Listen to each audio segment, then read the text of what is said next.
नमस्कार, मैं दुर्गेंद्र चौहान। उत्तर प्रदेश के मुख्यमंत्री योगी आदित्यनाथ और पूर्व मुख्यमंत्री अखिलेश यादव इन दिनों ज़्यादा ही अग्रेसिव नजर आ रहे हैं। अगर योगी वार करते हैं तो अखिलेश पलटवार करते हैं, अगर अखिलेश वार करते हैं तो योगी भी अगले ही क्षण पलटवार करते हैं। दोनों दिग्गज नेता एक दूसरे के बयानों पर वार पलटवार करने में लगे हुए हैं। एक और जहां विधानसभा में योगी आदित्यनाथ ने विरोधियों पर जमकर गोले बरसाए, उन्होंने महाकुंभ के खिलाफ या महाकुंभ की व्यवस्थाओं पर सवाल उठाने वालों पर तगड़ा निशाना साधा। योगी ने कहा कि महाकुंभ ने जिसने जो तलाशा उसे वो मिला। गिद्धों को लाश मिली, सुअरों को गंदगी मिली, जबकि संवेदनशील लोगों को रिश्तों की सुंदर तस्वीर मिली, सज्जनों को सज्जनता मिली, व्यापारियों को धंधा मिला, श्रद्धालुओं को साफ सुथरी व्यवस्था मिली। जिसकी जैसे नियत थी, दृष्टि थी, उसको वैसा मिला। ये जो कुछ योगी ने बोला, ये एक अनिल कुमार नाम के पत्रकार की पोस्ट थी, ऐसा भी सोशल मीडिया पर चर्चा है, और वही हूबहू योगी ने विधानसभा में पढ़ दिया। अखिलेश यादव ने इस पर पलटवार करते हुए कहा कि क्या भगवा कपड़े पहनने से कोई योगी हो जाता है? हमारे भारत के लोग, खासकर गांव के लोग, रामायण को देखते हैं और जानते हैं। वो ये भी जानते हैं कि सीता माँ का जब अपहरण हुआ था तो रावण भी साधु के वेश में आया था। यह जन जन जानता है। तो अब आप ही देखिए कि राजनीति किस ओर जा रही है। मूल मुद्दों के बजाय जुबानी जंग है। कोई भी जनहित के मुद्दे पर बात करने की इच्छा नहीं रखता। बात करना चाहते हैं तो सिर्फ किसने किस पर क्या टिप्पणी की, और मीडिया भी टिप्पणियों बयानों पर ही अपनी प्राइम टाइम डिबेट्स लेकर चल रहा है। कल ही हमने मंथन में ये बात कही थी, और कल ही जो हमारा खास कार्यक्रम मंथन था उसमें हमने ये मुद्दा रखा था कि जो जनता के मुद्दे दरकिनार हैं, जनता के मुद्दे डिरेल हैं और भाषणों का खेल। आज भी हम इस मुद्दे को लेकर आए हैं, और मंथन में आज हम इसी पर बात करेंगे कि किस तरीके से ये जो जुबानी जंग है, इसके पीछे की वजह क्या है। क्या 2027 का चुनाव है? कोई भी अपने को कमतर जनता के बीच में नहीं साबित करना चाहता हो। कोई कमतर क्यों साबित करेगा? तो मंथन में आज हम इसी पर बात करेंगे। विधानसभा के अंदर सबसे बड़ा उदाहरण ब्रजेश पाठक ने कल पेश किया, जब समाजवादी पार्टी के नेता समर पाल जो विधायक हैं, उन्होंने कहा कि प्राइवेट अस्पतालों में फीस वसूली जाती है ज़्यादा और खूब टेस्ट लिखे जाते हैं। तो इसका कोई समाधान बताने के बजाय स्वास्थ्य मंत्री ब्रजेश पाठक ने कहा कि समाजवादी पार्टी के लोग पहले अपने अस्पतालों में जो ट्रीटमेंट की व्यवस्था है, जो मरीज देखने की ओपीडी, उसे फ्री कर दीजिए, फीस मत लीजिए। और फिर उन्होंने मुलायम सिंह यादव के एक बयान का जिक्र कर दिया, जिसमें मुलायम सिंह ने कभी कहा होगा एक किसी रेप के मामले में कि लड़के हैं, गलती हो जाती है। तो मुद्दे को डिरेल किया गया। जवाब जब स्वास्थ्य व्यवस्था पर पूछा गया तो बात मुलायम सिंह यादव की हो गई, और वही पूरी विधानसभा में हंगामा। सारा फोकस मुलायम सिंह यादव के उस बयान पर हो गया, और समाजवादी पार्टी के लोग मुलायम सिंह यादव को डिफेंड करने लगे, और अंततः जनता का मुद्दा नेपथ्य में चला गया। बाद में आज आर.के. वर्मा है, सचेतक हैं समाजवादी पार्टी के दल के, उन्होंने कहा कि दरअसल भारतीय जनता पार्टी के मिनिस्टर जवाबों को नहीं देना चाहते। जनता के जो मूल मुद्दे हैं उनका जवाब भारतीय जनता पार्टी के लोग नहीं देना चाहते, सरकार के मिनिस्टर नहीं देना चाहते, और समाजवादी पार्टी के पूर्व मंत्रियों पर या जो नेता हैं उन पर वार करते हैं कि वो पहले ठीक कर लें। भाई ये क्या बात हुई? सरकार में आप हैं तो आप चीज़ों को ठीक करिए। तो आज हमने इस कार्यक्रम को थोड़ा और अलग तरीके से आपके सामने हम लेकर आए हैं कि जो अखिलेश यादव हैं, उन्होंने आज कल जो योगी आदित्यनाथ ने सुअर, गिद्ध और बहुत सारी बातें विधानसभा में कही थी, अब वो किसको कहीं, ये सारा विपक्ष की ही तरफ था। अखिलेश यादव ने आज उसका पलटवार किया और कहा रावण भी साधु वेश में सीता जी का अपहरण करने आया था। तो इसके बाद एक नया विवाद और खड़ा हो गया। योगी आदित्यनाथ ने आज विधानसभा में पीडीए पर चोट की। जो अखिलेश यादव का फार्मूला है, पीडीए पिछड़ा, दलित, अगड़ा और अल्पसंख्यक, उस पर चोट की। कहा ये पीडीए के समर्थक नहीं हैं। तो अखिलेश ने कहा कि अगड़ी जातियों के लोगों ने यूनिवर्सिटीज़ में कब्जा कर लिया है। पिछड़े दलित ओबीसी के लड़के पढ़ने नहीं पा रहे हैं, तो उन्होंने अगड़ी जातियों के और ख़ास तौर पर ब्राह्मणों के जो लोग, इनको भाजपा भारतीय जनता पार्टी ने यूनिवर्सिटीज़ में कुलपति बनाकर बैठा दिया, ब्राह्मण क्षत्रिय जो भी मतलब अपर कास्ट के लोग हैं, उस पर हमला किया और ये बताने और जताने की कोशिश की पिछड़ों दलितों को कि हम ही आपके असली रहनुमा हैं। जब ये बयान आया तो हमें समझ में आया कि मामला ये महाकुंभ तक नहीं है, ये मामला 27 का है, जो महाकुंभ के जरिए भारतीय जनता पार्टी भी 27 की तैयारी में जुट गई है और उसकी धार को कमज़ोर करने के लिए समाजवादी पार्टी ने पीडी और जाति का दांव फेंका है। तो पहले गिद्ध, सुअर और रावण वाला बयान।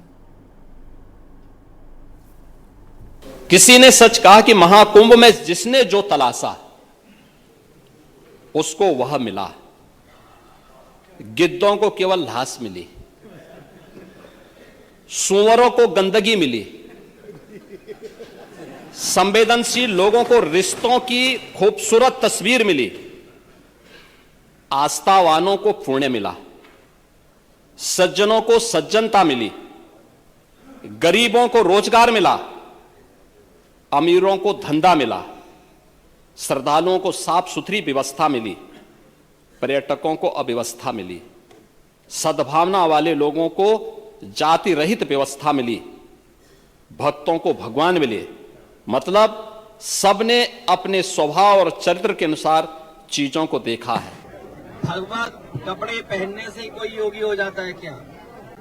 और हमारे भारत के लोग और खासकर गांव के लोग रामायण को जानते हैं, देखते हैं रामायण को, वो ये भी जानते हैं कि सीता माँ का अपहरण जब हुआ था तो रावण भी साधु के भेष में आया था।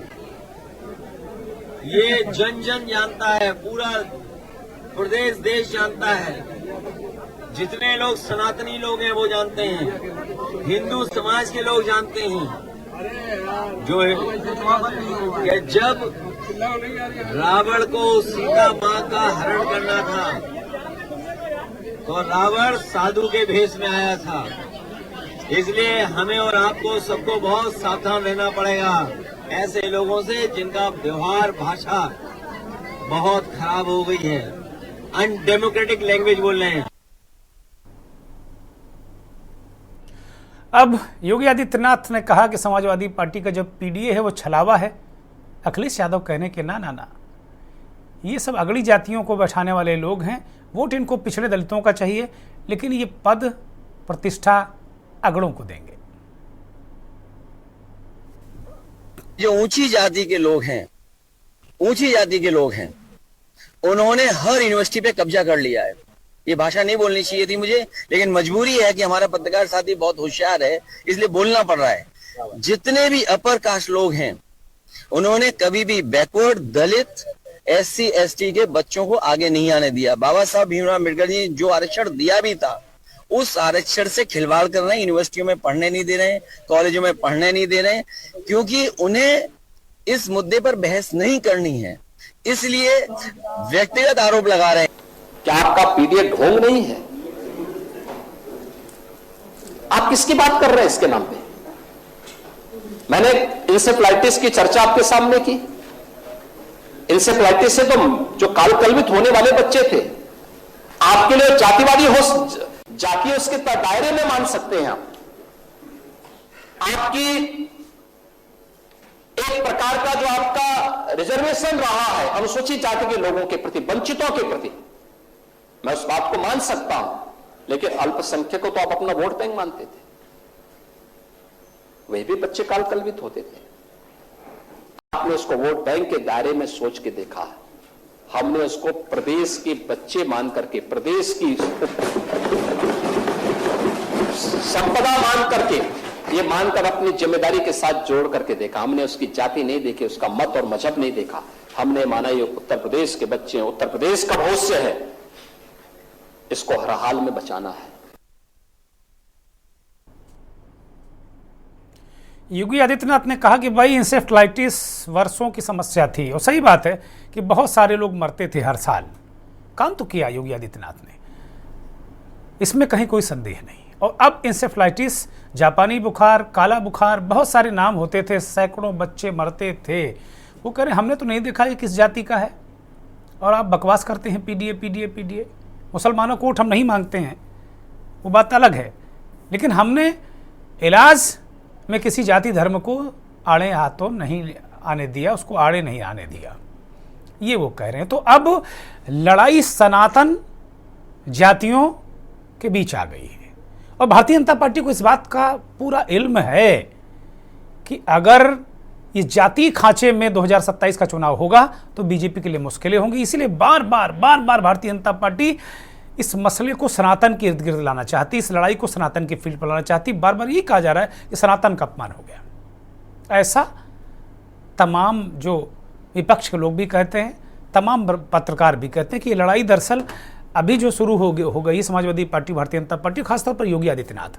और एक बात और चर्चा में है इस वक्त कि राम मंदिर का जो पूरा मसला था उसमें ब्रांडिंग नरेंद्र मोदी की जानी थी, और नरेंद्र मोदी की ब्रांडिंग हुई।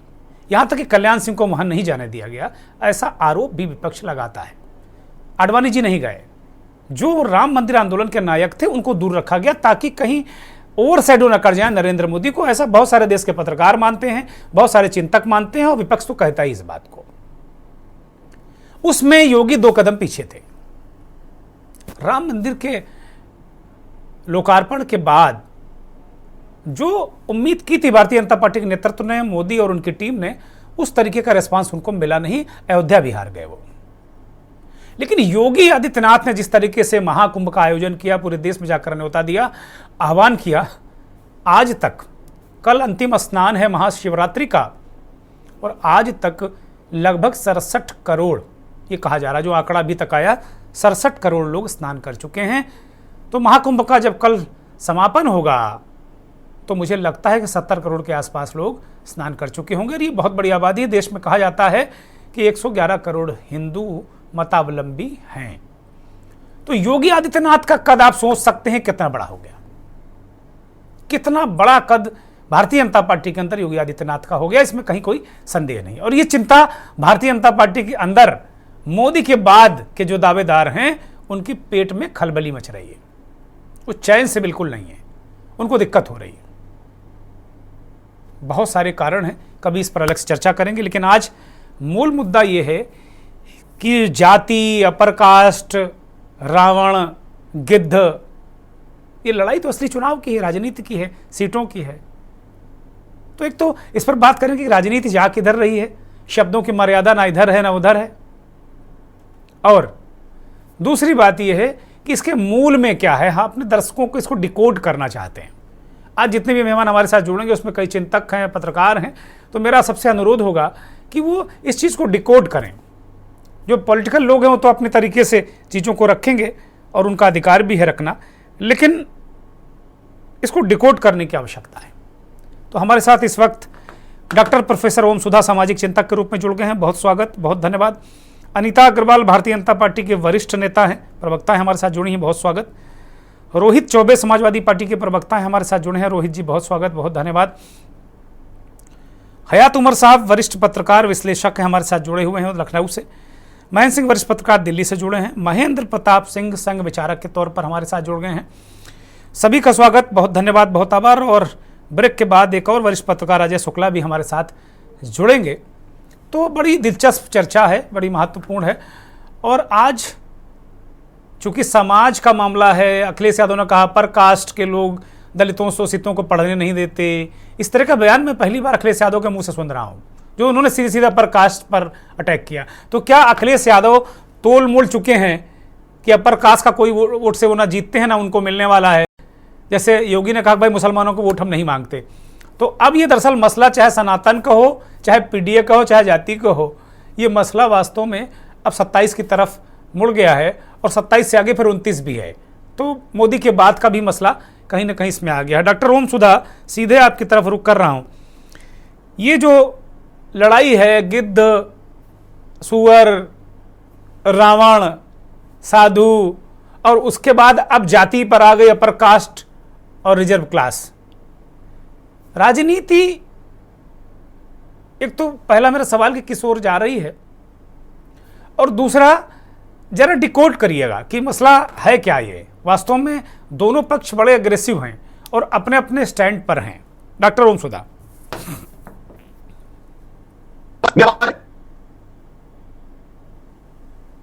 आपको जी बोलिए। सबसे पहले तो कि मुझे अच्छा लग रहा है कि उत्तर प्रदेश की राजनीति जो है ने सही लाइन अब पकड़ ली है। खासतौर पे अखिलेश यादव ने इस तरह बात है आज कि जो है अपा के लोग जो है समाज के लोगों को पढ़ने नहीं दे रहे, आगे नहीं बढ़ने दे रहे। यही बात हम समाज में काम कर रहे लोग, जो SC ST समाज के लोग जो काम कर रहे हैं, हम जैसे लोग, यही बात अब तक कहते रहे थे। जो बात सामाजिक प्लेटफॉर्म पे कही जा रही थी, वह बात अब राजनीतिक प्लेटफॉर्म पे आ गई है। और मेरा यह मानना है जब तक किसी मुद्दे का राजनीतिकरण ना हो, तब तक मुद्दे का समाधान नहीं हो सकता है। अखिलेश यादव जी ने जो बात कही आज की, जो है एक खास तबका उन्होंने खुलकर कह दिया है कि सवर्ण समाज जो है SC ST OBC को आगे नहीं बढ़ने दे रहा है। यह बात सिर्फ राजनीतिक बात नहीं है, बल्कि यह वो सच है जिससे हम लोग सब लोग मुंह चुराते रहे हैं, मुंह छुपाते रहे हैं। और जिस बात को छुपाया जा रहा था अब तक, तो वह समाधान की दिशा में नहीं जा रहा था। अब चूंकि खुलकर बात सामने आ गई है, तो अब इस पर बात होगी, इस पर चर्चा होगी। जब इस पर चर्चा होगी तो यह भी खुलकर सामने आएगा। मैं आपको अपना एक उदाहरण देता हूं। जब मैं PhD जिस विभाग से मैंने किया है, उसी विभाग से जूनियर बच्चों का आज भी हमको फोन आता है कि PhD करने में भैया ये दिक्कत आ रही है, सर ये दिक्कत आ रही है, आप मदद कर दीजिए, ये लोग घुमा फिराकर PhD नहीं करने दे रहे हैं। मतलब जो विश्वविद्यालय का जो पूरा सिस्टम है वो इतना मनुवादी स्ट्रक्चर है, उसका इतना ब्राह्मणिकल स्ट्रक्चर वो हो चुका है कि वहां SC ST OBC समाज का बच्चा PhD की तक पहुंच जाए, वह संभव नहीं है। मेरे खुद के PhD में मुझे कितनी मुश्किल हुई है मुझे पता है। उस समय जो है एक तथाकथित रूप से उच्च जाति से आने वाले जो है प्रोफेसर थे, उन्होंने चैलेंज कर दिया था, देखते हैं सुदरवा कैसे PhD करता है। तो मेरे साथ खुद यह घटना हुई है, और हम लड़ाकू लोग हैं, लड़ने वाले लोग हैं। तो मैं अपने साथ जो होता है, मैं उसके जरिए बताना चाहता हूं लोगों को कि असल में समाज में हो क्या रहा है, और यही सच्चाई है, इससे कोई मुंह नहीं मोड़ सकता है। अब खुलकर बात हो। अच्छा, अखिलेश भी, ओम सुधा, अखिलेश भी अब खुद को खुलकर शूद्र कहने लगे हैं। अब बड़ी कॉन्फिडेंस के साथ में कहते हैं कि मैं शूद्र हूं। ये भी एक नया बदलाव है। जी से व्यक्तिगत मुलाकात भी है, और इस तरह के मुद्दों पर लंबी चर्चा मेरी अखिलेश जी से एक बार हुई थी। मुझे लगता है 3 साल हो गए, और 2-2.5 घंटे अखिलेश जी के साथ पर्सनल बात करने का मौका मिला था। लेकिन उस समय तक अखिलेश जी के मन में भ्रम था। लेकिन यह बयान सुनकर अब अच्छा लग रहा है कि अखिलेश जी सच्चाई से वाकिफ हो गए। इस देश में जब तक जाति की बात नहीं होगी, क्योंकि इतना जाति में डूबा हुआ है, हम शादी करते हैं जाति के आधार पर, हम इंटरव्यू में नौकरी देते हैं जाति के आधार पर, हम मोहल्ले में मकान देते लेते हैं जाति के आधार पर, तमाम चीजों को शादी करते हैं जाति देखकर। हमारे जीवन के भारतीय समाज में सब कुछ का निर्धारण जाति के आधार पर होता है, और जाति को आप इग्नोर करके, जाति को किनारे करके आप उसका इलाज नहीं कर सकते। जाति एक बीमारी है, खुलकर बीमारी पर बात किए बिना बीमारी का इलाज नहीं हो सकता। जो लोग जाति पर बात करने से, जैसे जाति उत्पीड़न पर मैं बात कहूं तो लोग मुझे इसी पैनल में बैठे हुए बीजेपी के लोग कहने लगेंगे मैं जातिवाद ला रहा हूं। आप ये बताओ, बीमारी पर बात करना, बीमारी की चर्चा करना, बीमारी है यह बताना, क्या बीमारी फैलाना है?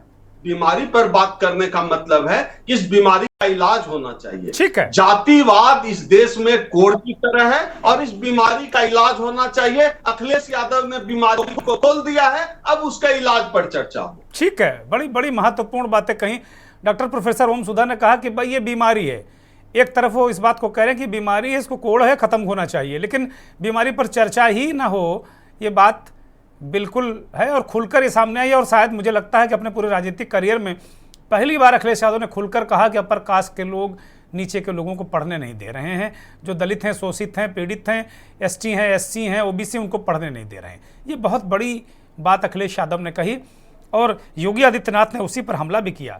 उसके बाद वो विधानसभा में बोले, कहा पीडीए ढोंग है उनका, हमने इंसेफ्लाइटिस के बच्चों को जाति देख कर ट्रीटमेंट दिया। हम सीधे रुख करेंगे अनीता अग्रवाल जी का। अनीता जी, अगर किसी बीमारी पे चर्चा ही नहीं होगी तो उसका इलाज कैसे ढूंढेंगे? डॉक्टर ओम सुधा कर रहे हैं कि ये तो कोड़ है, जातिवाद कोड़ है, वो आप लोग भी जातिवाद को नहीं मानते, लेकिन सारी सरकारें जाति प्रमाण पत्र के आधार पर मकान देती हैं, मुफ्त इलाज देती हैं, आरक्षण देती हैं, बहुत सारी चीज़ें वो देती हैं, तो जाति के आधार पर देती ना। और आज खुलकर अखिलेश यादव ने इस बात को कहा कि भाई अपर कास्ट के लोग हक मार रहे हैं, कुंडली मारकर बैठे हुए हैं, बच्चों को पढ़ने नहीं दे रहे हैं, तो ये तो क्या ठीक बात है क्या? कि दुर्गेंद्र जी, सबसे बड़ी बात यह है कि जैसी दृष्टि वैसी सृष्टि, जैसा आप देखोगे वैसा ही आप पाओगे, ये बात बिल्कुल सही है। और सबसे बड़ी बात जो इन्होंने कहा है कि आपको शायद याद होगा कि ये पत्रकारों से खुद पूछते हैं कि तुम्हारी कौन सी जात है, आपको याद होगा, ये स्वयं पूछते हैं, क्योंकि जाति की राजनीति ये करते हैं, हम नहीं। हमारे यहाँ तो नाम बोला जाता है, जैसे दुर्गेंद्र जी, अनीता जी, फला जी, हम लोग कभी भी जाति पे करते नहीं थे। समरसता हम ही लोग ने शुरू की थी, जात पात की बात हम लोग ने कभी नहीं की। हम सबका साथ, सबका विकास, सब पर विश्वास लेकर चलते हैं, हम जाति को लेकर नहीं चलते। आज जितनी भी योजनाएं हैं नीचे तबके तक पहुंच रही हैं, वो जाति के आधार पे नहीं पहुंच रही है, हर व्यक्ति को मिल रही है। हर व्यक्ति को ये नहीं कह सकता, वहां तो हम हिंदू मुस्लिम को भी नहीं, जो उस रेखा में सबको दे रहे हैं। हमने कभी जाति की, हमारा जो है, हम लोग वसुदेव कुटुंबम वाले हैं, हम ये छोटी बातें नहीं कर सकते। ये छोटी बात वही करता है जिसकी जैसी दृष्टि होती है। बिल्कुल गलत। डॉक्टर अम्बेडकर, भीमराव अम्बेडकर किसने पढ़ाया था, कौन पढ़ाया, उनके पीछे कौन था? ये हमारी वो सोच उस समय की सोच है, ये कहना बिल्कुल गलत है। और इनका जो मैंने कहा ना, जैसी दृष्टि वैसी सृष्टि, ये जैसा खुद ही देखते हैं, इनको खुद मालूम है, अच्छे से मालूम। पत्रकार से जब ये पूछ सकते हैं कि तुम्हारी कौन सी जात है, तो किसी और को क्या छोड़ेंगे? ये ठीक बात है, समाजवादी पार्टी, ठीक है अनीता जी, मैं आ रहा हूं आपके पास, लेकिन एक बात और बड़ी महत्वपूर्ण है, फिर क्यों कहना पड़ता है? फिर आपके संगठन में तमाम जाति प्रकोष्ठ हैं, उनकी जरूरत ही नहीं, उनको भंग करिए, खत्म करिए, जरूरत क्या है? ऐसा नहीं है। देखिए, सबसे प्रकोष्ठ और वो अलग बात है कि हमने उसको एक प्रकोष्ठ महत्व दे रहा है, लेकिन ये कह दो कि हम समरसता नहीं करते, हम सबके बीच। अरे टिकट आप जाति के आधार पर देते हैं, जाति समीकरण पे विधायक सांसद बनाते हैं, जातियों को लेकर पोस्टर लगवाते हैं, और कहीं ऐसा तो नहीं है कि पीडीए वाला जो फार्मूला ज्यादा नुकसान कर रहा है, डर रहे हैं आप लोग पीडीए से? कौन जोर दे रहा है कि जाति की जनगणना करो, ये करो? क्यों कर रहे हैं ये? क्योंकि इनको जाति चाहिए। वो कह रहे हैं बीमारी है, वो कह रहे हैं बीमारी को वापस, बीमारी का इलाज तभी होगा जब उसका पता चलेगा बीमारी है कहाँ। बीमारी ये पैदा करते हैं जात पात की। हमने तो सबका साथ, सबका विकास, सब पर विश्वास। ये लोग तो डॉक्टरों पे उंगलियां उठाते हैं। इन्होंने तो कोरोना काल में डॉक्टरों को नहीं छोड़ा, इन्होंने तो आर्मी वालों को नहीं छोड़ा, इन्होंने सेना को नहीं छोड़ा। ये देश के डॉक्टरों पे तो उंगलियां आप लोग भी उठाते हैं, नहीं छोड़ते। तो किसके लिए? गोरखपुर वाला डॉक्टर बेचारा जेल तक चला गया, मालूम है कोरोना काल में उसको तो आप छोड़ दीजिए। मत लगवाइए, वैक्सीन मत लगवाइए, क्या मतलब है? वो जाति पे उठाते हैं, आप धर्म पे उठाते हैं। भारतीय जनता पार्टी क्या हो गई? मतलब इनकी सोच ऐसी है, इनकी सोच में जाना चाहिए कि इनकी सोच कहां तक गिरी हुई है। इनको सोचना चाहिए कि हम कहां तक हैं।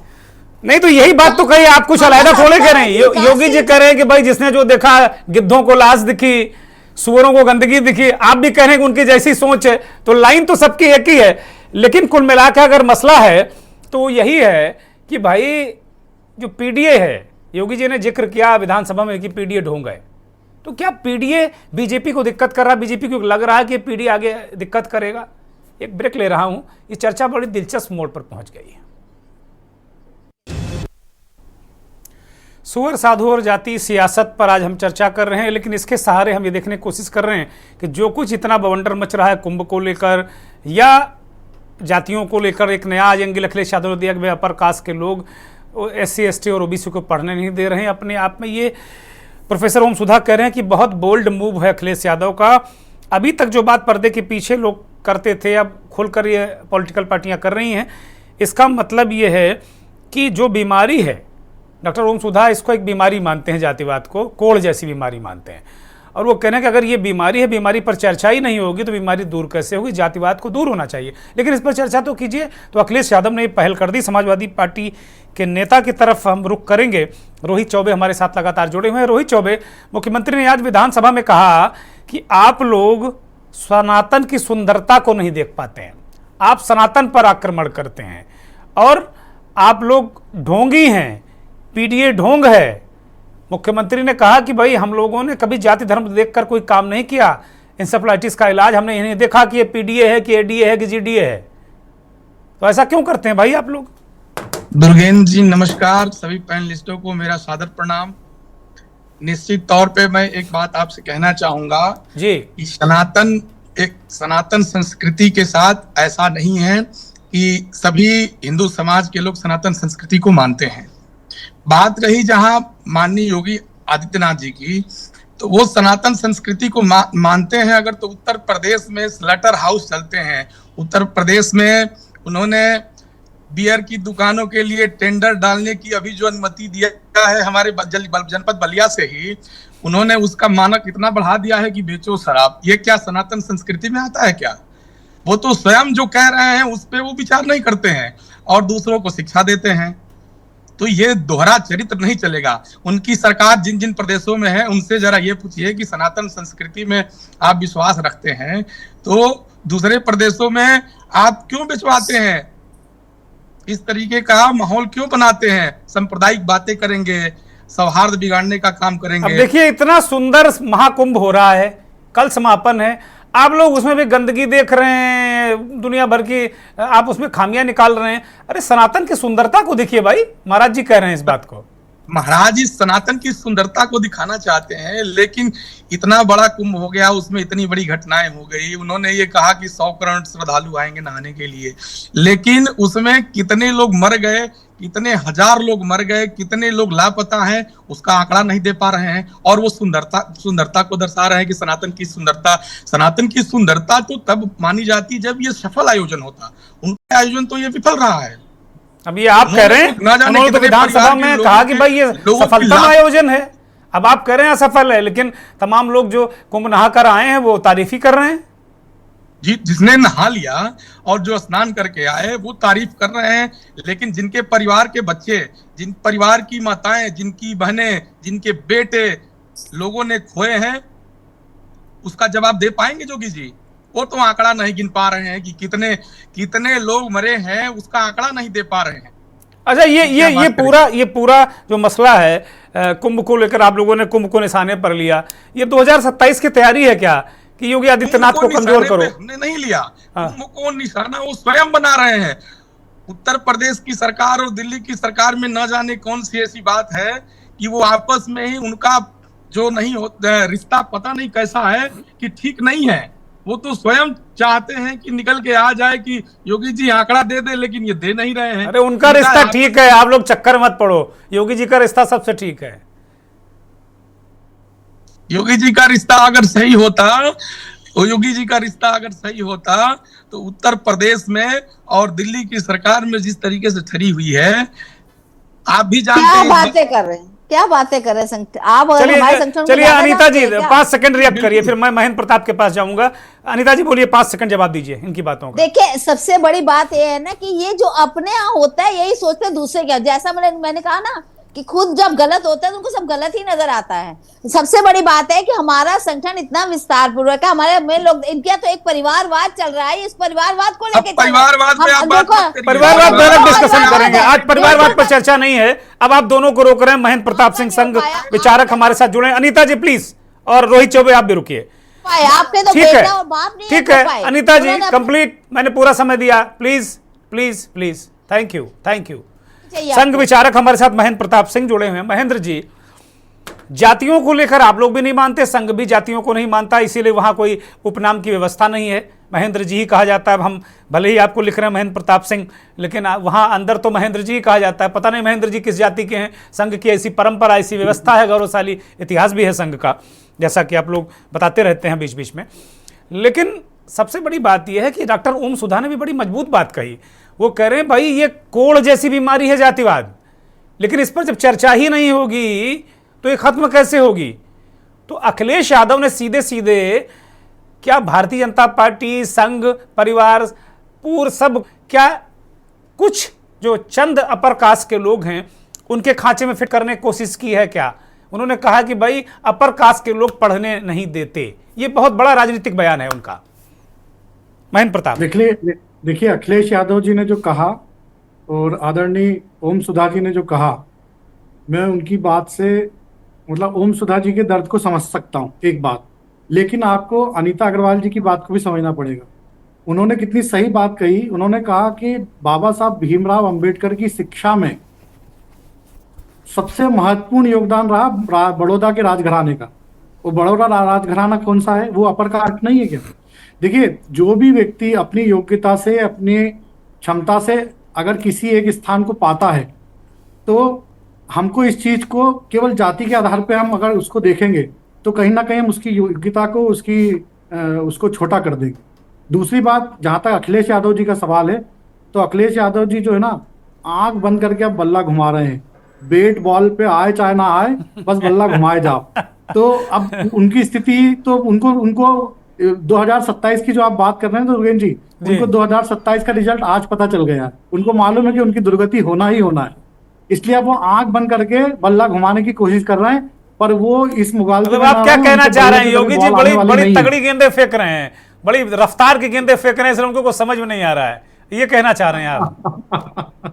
नहीं, वो ठीक है आपका कहना, लेकिन मेरा ये कहना है कि अखिलेश यादव जी की जमीन पूरी तरह से उत्तर प्रदेश की राजनीति में नहीं, देश की राजनीति में खसक चुकी है।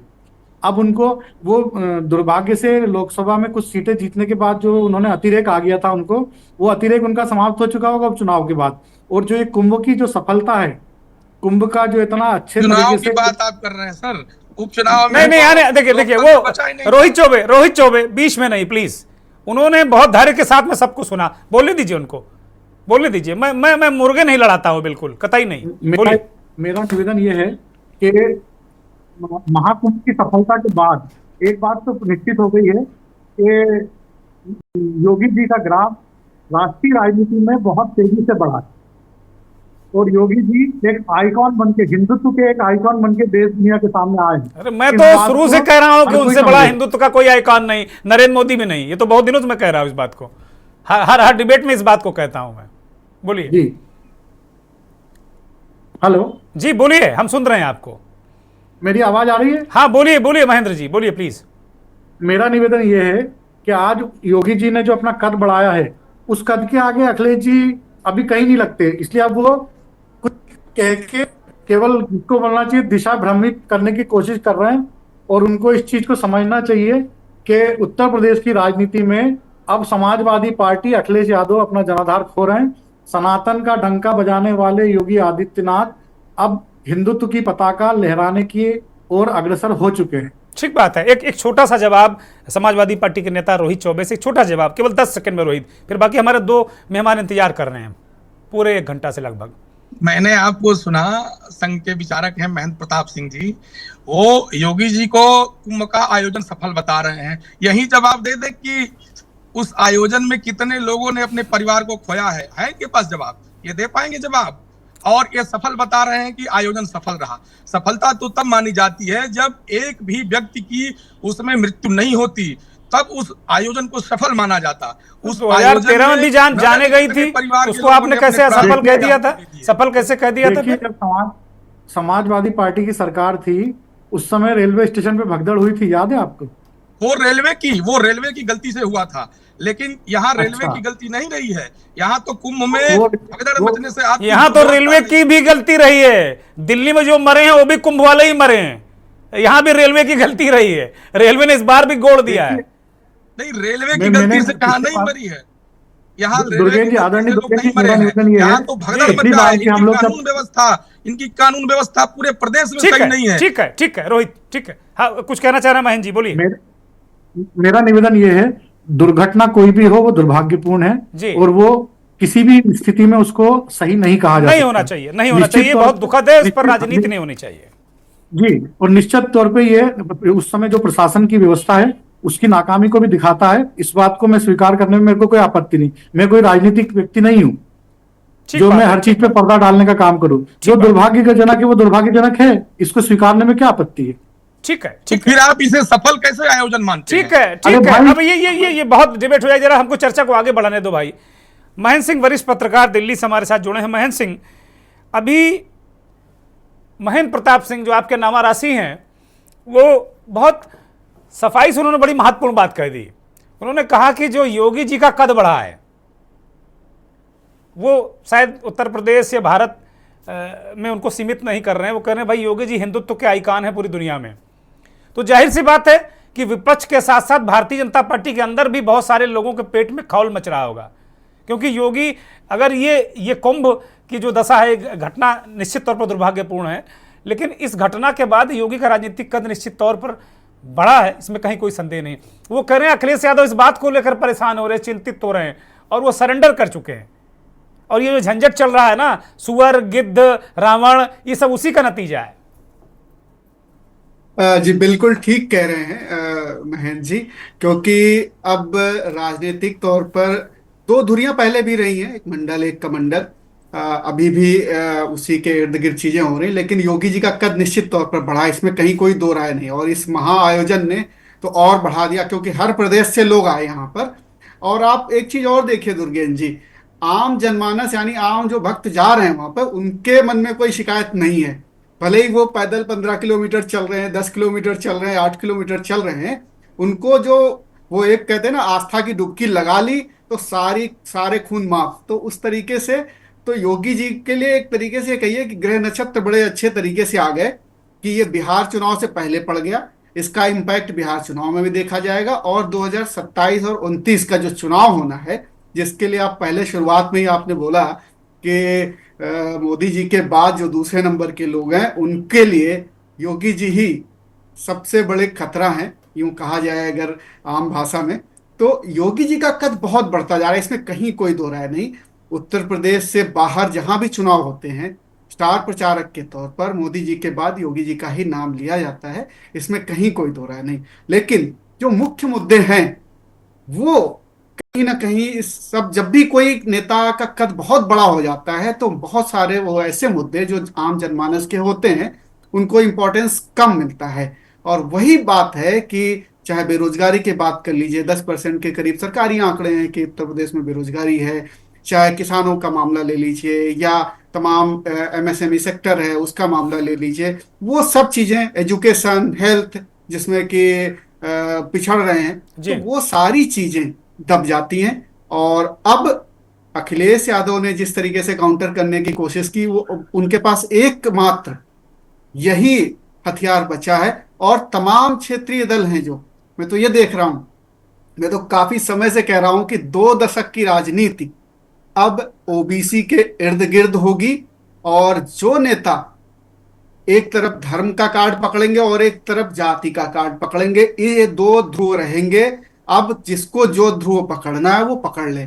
अब अखिलेश यादव के पास और कोई ऑप्शन ही नहीं बचा है, क्योंकि बीजेपी 2 तरीके से काम कर रही है। एक तो धर्म के तौर पे बड़े मजबूती से उसने पकड़ लिया, दूसरा जाति के तौर पर भी पकड़ रही है। आप देखिए, कहीं भी मुख्यमंत्री की नियुक्ति हो, राज्यपाल की नियुक्ति हो, जो जो सिंबलाइज करने की चीजें होती हैं, या ओबीसी की बार बार कहना कि प्रधानमंत्री खुद ओबीसी हैं या कैबिनेट में इतने ओबीसी हैं, तमाम चीजें वो उस पे धर्म के आधार पर भी जाति में पकड़ बनाते जा रहे हैं, दलित में, ओबीसी में, तमाम जगहों पर।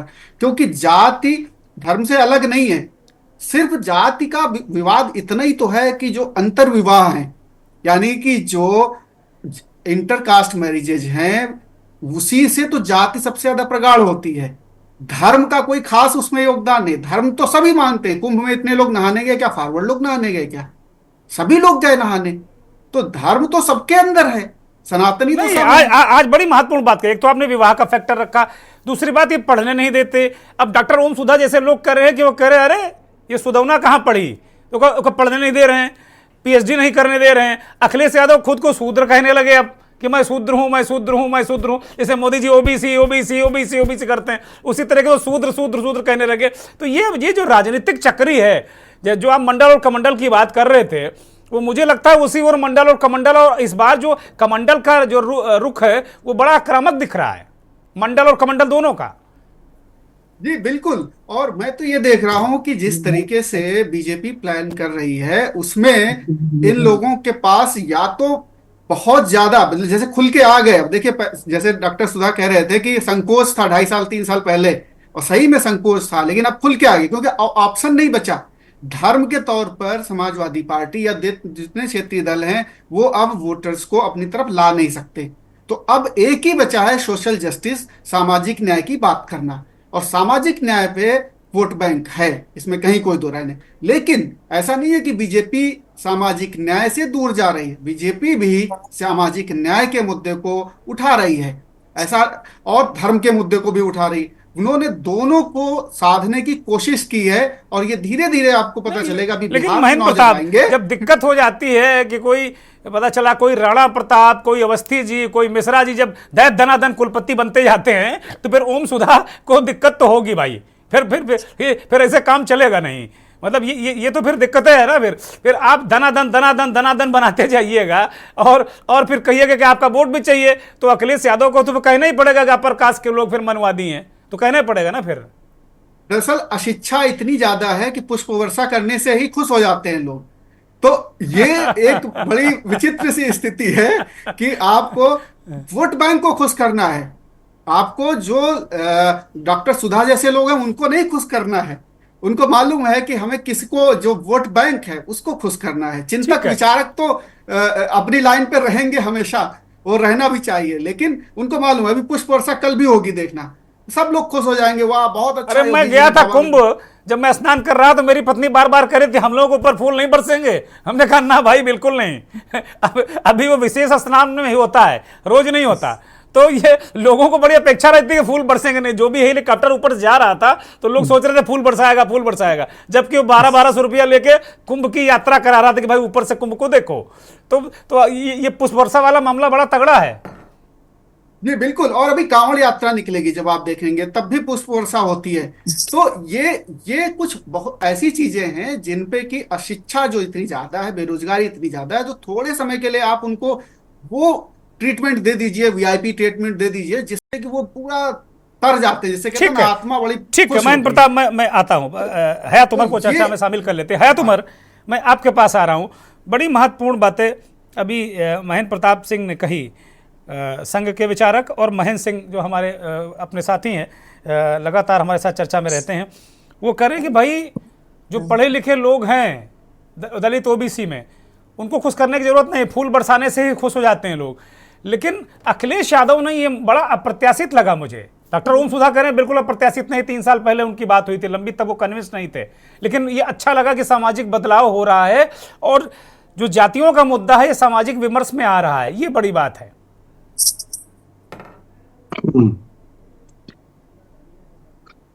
बड़ा देश में जो इस वक्त पॉलिटिकल माहौल है उसकी सिर्फ एक लाइन में व्याख्या हो सकती है कि सारे क्लास जो वर्ग थे वो खत्म हो चुके हैं और सिर्फ 2 क्लास बचे हैं। एक वोटर क्लास है और दूसरा वो क्लास है जिसकी कहीं कोई आवाज नहीं सुनी जा रही जी।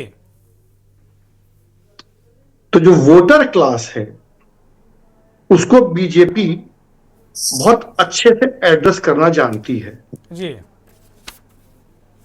उसको पता है कि ये 100 वोटर हैं और इन 100 वोटरों में से मुझे सिर्फ 60 वोटर चाहिए हैं, और बाकी जो वोटर क्लास नहीं है उसको कोई मतलब नहीं है। जो नॉन वोटर क्लास है उसको कोई मतलब नहीं है, उसको देखना कुछ भी हो जाए उसको कोई मतलब नहीं है। जो वोटर क्लास है खाली उसको एड्रेस करना है, और वो वोटर क्लास में हमें सिर्फ 60% चाहिए। और उस 60% को खुश करने के लिए हमें किस वोटर क्लास को एड्रेस करना है, सब वोटर क्लास के लिए बीजेपी को अच्छे से पता है। ऐसा नहीं कि उसे मुसलमान का वोट नहीं चाहिए, ऐसा नहीं कि उसे दलित का वोट नहीं चाहिए, ऐसा नहीं कि उसे पिछड़े का वोट नहीं चाहिए, और ऐसा भी नहीं कि उसे श्रवणों का वोट नहीं चाहिए। वो चाहे जितना ओबीसी चिल्लाए, तो सवर्णों को वोट चाहिए, लेकिन वो ये जानती है कि किस वोटर क्लास को अगर हम ज्यादा करेंगे तो कौन सा वोटर क्लास नाराज हो जाएगा, तो बड़ा ग्रेटर वोटर क्लास कौन सा है। तो उन्होंने कहा भाई मुसलमान को अगर 20% को किया तो जो सेंटिमेंट है वो हमारे के चले जाएगा, वो कांग्रेस का देख चुकी है शरे। तो उसने कहा नहीं साहब 80% वाले को करो, तो 20% वोटर क्लास को छोड़ दो, अब 80% में काम करा जाए। 80% को यूनाइट रखना है और उसमें से 50% ले लेना है, हमारा काम बन जाएगा। काशीराम जी का एक नारा था जिसने पूरे दलित और बहुजन मूवमेंट को कंट्रोल पूरा यूनाइट कर दिया था, और बड़ा जबरदस्त नारा था उनका, तिलक तराजू और तलवार। आप सबको याद होगा 80 के दशक में नारा जी जी। वो नारा खत्म हो गया, अब नारा नहीं है वो। और आज की तारीख में क्या पीडीए में यानी कि अखिलेश यादव को में, कांग्रेस में, बहुजन समाज पार्टी में, दलित संगठनों में क्या इतनी हिम्मत है कि दोबारा उस नारे को दे सके? बिल्कुल नहीं बची है। और जब नहीं बची है तो वो मजबूरी में स्वर्णों के साथ ही खड़े दिखेंगे। कुंभ में सही कह रहे हैं महेंद्र प्रताप जी, संघ विचारक जो हैं, कि योगी जी का कत्ल हिंदुत्व के आइकन के हो गया। बिल्कुल सही बात है, सहमत हूं मैं। तो जो 60 करोड़ 70 करोड़ लोगों ने डुबकी लगाई, क्या वो सिर्फ ब्राह्मण और ठाकुर थे या स्वर्ण थे? तो वहां दलित भी गया था, वहां जो पिछड़ा कहलाते हैं वो भी गया था, ओबीसी भी, यादव भी, वो भी गया था। तो उस वोटर को उन्होंने एड्रेस किया। आपने कैसे एड्रेस किया करेंगे? आपके पास क्या है उसका लिए? आपके पास उस वोटर को एड्रेस करने के लिए है ही नहीं। आप तो जनरलाइज बात कर रहे हैं ना, पीडीए पिछड़ा दलित, और फिर ए से अकलियत है, ए से अल्पसंख्यक है, ए से और भी बहुत कुछ है। नहीं, पहले अखिलेश यादव अगड़ा कहते थे, लेकिन आज उन्होंने अगड़ों पे हमले कर अगड़ा दिया। है, पहले बिल्कुल ए से अगड़ा भी कहा उन्होंने 1-2 बार। अगला भी। तो आज 2 साल 2.5 साल के बाद अखिलेश यादव जी को लगा कि कहीं ना कहीं हमें कोर्स करेक्शन चाहिए करना है। जो हमसुदा जी ने कहा कि वो सही लाइन पकड़े, लेकिन क्या वो सही लाइन पकड़ पाएंगे? एक बयान से क्या पूरा वोटर टर्नआउट हो जाएगा वापस? आज बीजेपी की ताकत अगड़ा नहीं है। अगड़ा तो उसे मजबूरी में वोट दे रहा है। अगड़ा जाए कहां? अगला किसको वोट देगा? जैसे जैसे मुसलमानों के सामने मजबूरी होती है कि बीजेपी को वोट चूंकि नहीं देना है, तो जिसको भी मिले जो जीत रहा उसको दे दो। मजबूरी, उसको पसंद ना पसंद का सवाल नहीं है। अगर भाजपा सपा हरा है तो सपा को दे दो, कांग्रेस है तो कांग्रेस को दे दो, मायावती जी हरा रही, बहन जी हरा रही तो बहन जी को दे दो, एआईएम हरा रहा है तो उसको दे दो। उसकी कोई चॉइस नहीं है। तो अगड़े की भी चॉइस नहीं है कोई है, स्वर्ण की कोई चॉइस नहीं है। वो भाजपा के साथ है क्योंकि उसके पास कोई दूसरा ऑप्शन नहीं है। जिस दिन ऑप्शन होगा उस दिन वो सोचेगा। और उस अगड़े को सेटिस्फाइड रखने के लिए जो उनके साथ है, नाराजगी है या कुछ उनके अंदर कुछ है, मान लीजिए है भी, जो समय समय पर कभी हम लोग विवाद सुनते में आते हैं, आप भी जानते होंगे कि ब्राह्मणों का इस सरकार में बड़ा दमन हो रहा है। अक्सर ये ब्राह्मण मंचों से शिकायत आती है, ब्राह्मण पत्रकार भी इसको लेकर लिखते हैं, इस बात को लेकर सोशल मीडिया पे ब्राह्मणों पे कई आता है, जरा सा किसी एक ब्राह्मण के साथ कुछ हो जाए तो इस सरकार ब्राह्मणों के साथ बड़ा दमन हो रहा है। तो उसको करने के लिए एक उनके पास चीज है, वो है संघ। और वो संघ जो उचित पावन ब्राह्मणों का संगठन है, आप बता दें कि अब तक जितने भी सरसहज संचालक हुए हैं वो किस जाति से हुए हैं?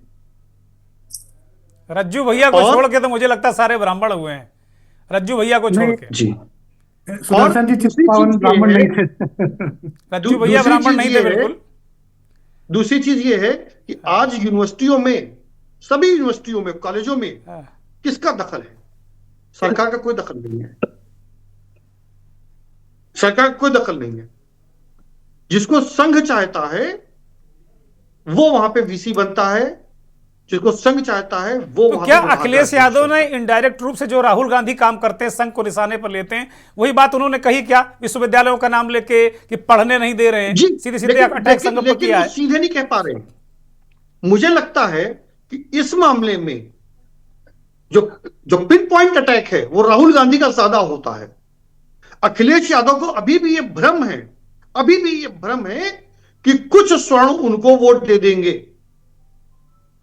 आप भ्रम क्यों कह रहे हैं? कुछ स्वर्ण, आप भ्रम क्यों कह रहे हैं? तो कुछ स्वर्ण तो हो सकता है, वो कुछ स्वर्ण जो उनकी पार्टी से जुड़े हुए हैं, उनके पदाधिकारी हैं, उनके पदाधिकारी के परिवार हैं, उनके एमएलए हैं, उनके एमपी हैं, वो कुछ स्वर्ण हो सकता है दे दें। लेकिन अखिलेश यादव अगर सोच रहे हैं कि व्यापक तौर पे स्वर्णों का वोट उनको मिल जाएगा, तो ये अखिलेश यादव जी की समझ हो सकती है। एक राजनीतिक विश्लेषक तौर पे मैं नहीं समझता हूं। ठीक है, ठीक है, ठीक है, ठीक है। ओम सुधा कुछ कहना चाह रहे हैं? चूंकि जी बोलिए, बोलिए, कंप्लीट करिए, है जल्दी से कंप्लीट करिए प्लीज। बात सिर्फ हो जाती है कि आज दलित किधर है और जो पिछड़ा गैर यादव पिछड़ा है वो किधर है। हम तो वोटर क्लास में देखते हैं, सब कुछ वोटर क्लास है, कोई दूसरा क्लास नहीं है। तो वोटर क्लास में यादव के अलावा पिछड़ा किधर है? और जो पिछड़े उन जातियों के पिछड़ों के नेता थे जो कभी समाजवादी पार्टी में हुआ करते थे, वो आज कहां हैं? आज सारी पिछड़ी गैर यादव पिछड़ी जातियों के नेता, और यूपी के बाहर तो यादव के भी नेता नहीं, लेकिन हयात मैं आंशिक रूप से इससे सहमत हो सकता हूं। लेकिन अगर लोकसभा में आप देखें तो अखिलेश यादव ने 13 कुर्मियों को टिकट दिया और उनमें से 9 कुर्मी जीत कर आए, तो अदर जातियों को दिया ना उन्होंने। जी जी, देखिए आप सही कह रहे, टिकट दिया, लेकिन क्या बेनी प्रसाद वर्मा जैसे कद का कोई नेता आज अखिलेश यादव जी के पास है? आज अगर पीडीए की बात कर रहे हैं, अगड़ों की बात कर रहे हैं, तो क्या जनरेशन मिशन जैसा कोई नेता उनके पास है? ठीक बात है, ठीक बात है, ये बड़ा सवाल है। ठीक है हाथ, मैं लौटूंगा अभी। डॉक्टर ओम सुधा कुछ कहना चाह रहे हैं, बोलिए जल्दी से ओम सुधा। मैं 10 सेकंड में बात पूरी करूंगा। अभी अनिला जी जो कह रही थी सबका साथ सबका विकास, मेरे पास 10 सेकंड में एक लिस्ट पढ़ देता हूं। मेरे पास जो लिस्ट है वो है यूपी में डीएम जो है ब्राह्मण डीएम 16 है, राजपूत डीएम जो है 13 है, एसपी एसएसपी 9 राजपूत हैं, एसपी एसएसपी 18 जो है ब्राह्मण है, डीएम एसपी जो है बनिया जो है 5 है, डीएम 8 है।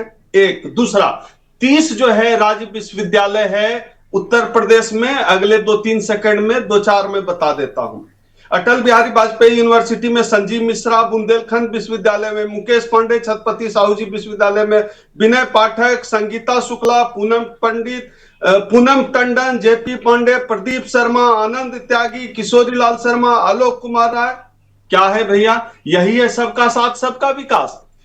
भारतीय जनता पार्टी के सबका साथ सबका विकास मतलब है एससी एसटी ओबीसी के खिलाफ सिर्फ सवर्णों का विकास। वोट लेंगे एससी एसटी ओबीसी का, विकास करेंगे सवर्णों का, विकास करेंगे ब्राह्मणों का, विकास करेंगे ठाकुरों का। ये लिस्ट मैंने सबूत और गवाह के तौर पर पढ़ा है। क्या यह सच नहीं है? भारतीय जनता पार्टी वाले से आप ही पूछ लीजिएगा दुर्गेंद्र। अनिता जी जवाब दीजिए जल्दी से। नहीं, क्या मोदी जी स्वर्ण है क्या? आप बताइए, मोदी जी अपने आप को क्या बोलते हैं, स्वर्ण है क्या? आप कैसी बातें कर रहे हैं? नहीं, आप बताइए, आप क्या कर रहे हैं? घोषित ओबीसी हैं 1957। वो आप कैसे बात कर रहे हैं? आप कैसे बात कर रहे हैं? जब हम कह रहे हैं सबका गलत बोल रहे हैं, सबका साथ सबका विकास सबका विश्वास ही चलते हैं। आप जितनी योजनाएं हैं क्या हम जाति देख के चल रहे हैं? योजनाएं जाति देख के कर रहे हैं, योजनाएं जाति देख के कर रहे हैं। आप गलत बोल रहे हैं, आप गलत बोल रहे हैं। ये बताइए। ठीक है डॉक्टर ओम सुधा ओके, अनिता जी ओके। मैं मुझे एक सवाल जो अभी हयात उमर ने उठाया, मैं महेंद्र प्रताप सिंह से पूछना चाहता हूं, संघ विचारक महेंद्र प्रताप जी। ये कह रहे हैं संघ के जो टॉप पोस्ट पर होते सर संघ चालक वो ब्राह्मण ही होते हैं। राजेंद्र सिंह रज्जू भैया को अगर छोड़ दिया जाए तो क्यों भाई ऐसा? महेंद्र प्रताप सिंह दर्द कर रहा होगा ब्राह्मणों का। महेंद्र प्रताप सिंह देखिए, ये जो बात है ना, ये बात इसलिए हमको अभी ठीक लग रही है कि चित्त पावन ब्राह्मण ही सरसंघ चालक होते हैं। ऐसा नहीं है। रज्जू भैया एक ऑप्शन है, सुदर्शन जी एक ऑप्शन है। कारण क्या है, संघ जब नागपुर में शुरू हुआ तो प्रारंभिक स्थिति में संघ से जो लोग जुड़े और जिन्होंने अपना पूरा जीवन होम किया, उनमें ज्यादातर वही लोग थे जो आगे चल के, अब देखिए डॉक्टर हेडगेवार 15 साल लगभग सरसंघ चालक रहे, फिर 34 साल तक गुरुजी रहे, फिर 17-18 साल बाला साहब देवरस रहे, फिर 8-9 साल पूजनीय रज्जू भैया रहे, फिर 10 साल सुदर्शन जी रहे, अब 15-16 साल से मोहन भागवत जी हैं।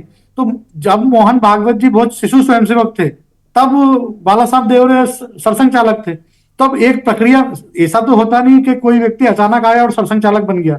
संघ में एक प्रक्रिया होती है, कोई प्रचारक बनता, जिला प्रचारक, विभाग प्रचारक, ठीक है। संभाग प्रचारक, प्रांत प्रचारक, एक प्रक्रिया से आगे बढ़ता ना। ब्राह्मणों में ही अरे भैया आप लोग जी, ब्राह्मणों के ऊपर बहुत लोड दे दिया है भैया। अरे लोड नहीं दिया। ठीक है, ठीक है। महेंद्र सिंह 10 सेकंड मेरे पास है, मैं कार्यक्रम खत्म करूंगा। अंतिम टिप्पणी बहुत जल्दी से महेंद्र सिंह। सक्रियता दिखाएंगे ना आप लोग। ठीक है, ठीक है, thank you Mahendra Pratap Singh, thank you doctor Om Sudha, धन्यवाद। महेंद्र सिंह बस 10 सेकंड, केवल 10 सेकंड। होना जरूरी है उनका है। महेंद्र सिंह, बिल्कुल, 10 सेकंड। सामाजिक न्याय की लड़ाई अब निश्चित तौर पे आने वाले दशकों में मुखर होके आएगी और इसी से सरकारें बनेंगी और बिगड़ेंगी। सामाजिक न्याय अब एक सच्चाई है, इसको लेकर के सभी पॉलिटिकल पार्टियों को आगे बढ़ना ही होगा। है साहब जल्दी से बोलिए, कुछ बोलना चाह रहे हैं। अनम्यूट करिए, जल्दी से अनम्यूट करिए, सुन नहीं पा रहे हैं। देखिए, बिल्कुल उन्होंने सही कहा कि सामाजिक न्याय ही एकमात्र उपाय है और सामाजिक न्याय के लिए यह सबसे पहले पता होना चाहिए कि हमारे देश में किस जाति के कितने लोग हैं, यानी जातीय जनगणना सबसे जरूरी है और उसके बाद ही उस जाति के हिसाब से उनके साथ जिसकी जितने संख्या भारी उसकी उतनी हिस्सेदारी। जब तक इस पर कोई नहीं चलेगा, जो भी जिस पर नहीं चलेगा, वो फिर आगे सक्सेस नहीं हो सकता। बहुत धन्यवाद हयात उमर, डॉक्टर ओम सुधा, अनीता अग्रवाल, रोहित चौबे, बहुत बहुत धन्यवाद। महेंद्र प्रताप सिंह, महेंद्र सिंह और तमाम उन दर्शकों का आभार जिन्होंने इस कार्यक्रम को देखा, सुना और समझा। जाति इस देश की सच्चाई है और राजनीति में जाति ये भी एक सच्चाई है। सामाजिक चिंतक डॉक्टर ओम सुधा बहुत खम ठोक कर कहते हैं कि जाति पर राजनीति होनी चाहिए, और वो ये भी कहते हैं कि जाति कोढ़ की तरह एक बीमारी भी है। तो जाति पर राजनीति होगी तो बातें निकल कर आएंगी, समस्या आएगी तो उसका हल निकलेगा। लेकिन वास्तव में सभी को मिलकर देश के लिए काम करना चाहिए। लेकिन जो झगड़ा लड़ाई जो चल रहा है, पॉलिटिकल बयानों में जो तीखापन है, इसके पीछे कहीं ना कहीं वही वाली स्थिति है कि वोट सत्ता। नमस्कार।